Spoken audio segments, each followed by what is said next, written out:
건강하게 그리고 위대하게 성장한 싱글족에 대해서 빅데이터 분석을 통해서 알아보도록 하겠습니다. 먼저 한국통계청 자료에 의하면 우리나라의 싱글 가구 수, 즉 1인 가구 수의 숫자가 2013년도에 이미 450만을 넘었습니다. 그리고 2020년도에는 2인 가구의 숫자를 넘어가서 2030년도에는 전체 가구 수 중에서 셋 중에 하나가 싱글로 분류가 됩니다.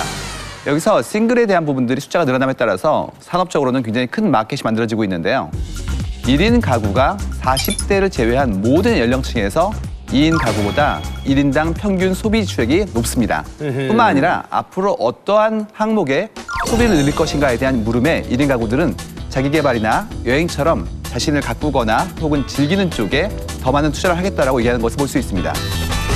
싱글이 점점 많아지고 있네요. 네, 언제부터 이 싱글족이 LTE급으로 이렇게 급부상하고 인구수가 많아졌을까요? 저는 개인적으로 봤을 때 우리나라에 이제 건설 붐이 불면서 원룸을 굉장히 많이 사실 짓기 시작했어요. 어떤 재테크의 네. 수단으로. 네. 아니 상계에 사는데 직장이 강남이라고 강남에서 자취하는 친구도 있고 굉장히 많아요. 그러다 보니까 이제 좋은 어떤 뭐 환경 속에서 뭐 누리고 싶어하는 그런 욕구들이 있더라고요. 독특한 분석이네요. 싱글이 돼서 원룸에 간 것이 아니라 원룸이 그렇죠. 많이 생기면서 싱글 라이프 스타일에 대한 로망을 자극해서 그렇죠. 굳이 싱글이 되지 않아도 되는데 자발적 싱글이 생겼다. 복합적인 거죠. 설마 그러겠어요. 그러니까 재반 조건이 되는 거죠. 훌륭한 재반 조건이. 그래서 인식 변화가 가장 큰 것일 텐데 지금 시점에 대한민국이란 참 살기 어려운 나라에서 가정을 이루어서 만드는 데 필요한 기회비용을 다른 데 쓰겠다라는 거죠.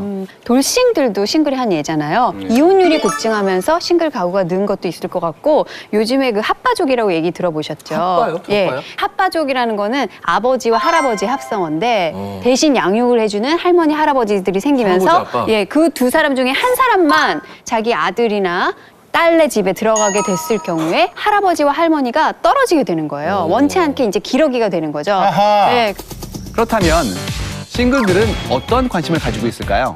싱글들의 관심사를 분류해 보았는데요. 제일 큰 것은 역시 관계입니다. 호모 소키스라고 해서 사회적 인간으로 분류가 되겠죠. 싱글들에게 중요한 사람은 첫 번째가 친구, 두 번째가 엄마입니다.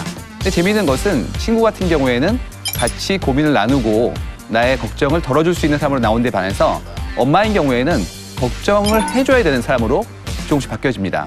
그렇다면 외로움을 극복하는 방법은 어떤 것이 있을까요? 요즘에는 소셜 다이닝이라는 말이 있는데요.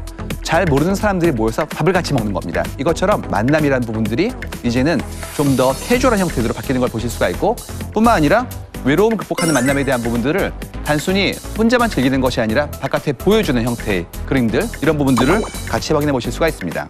두 번째는 유희의 인간입니다. 호모 루덴스라고 하죠. 취미, 주거, 감성과 같이 자신의 생활들을 보여주는 것들이 나오게 되는데요. 그래서 거기에 대한 관심은 매우 높고요. 세 번째는 일하는 사람입니다. 생존이 가능해야 됩니다. 그러다 보니까 일하는 것, 재무적인 형태의 사람들의 관심이 올라가는 걸 보실 수가 있습니다.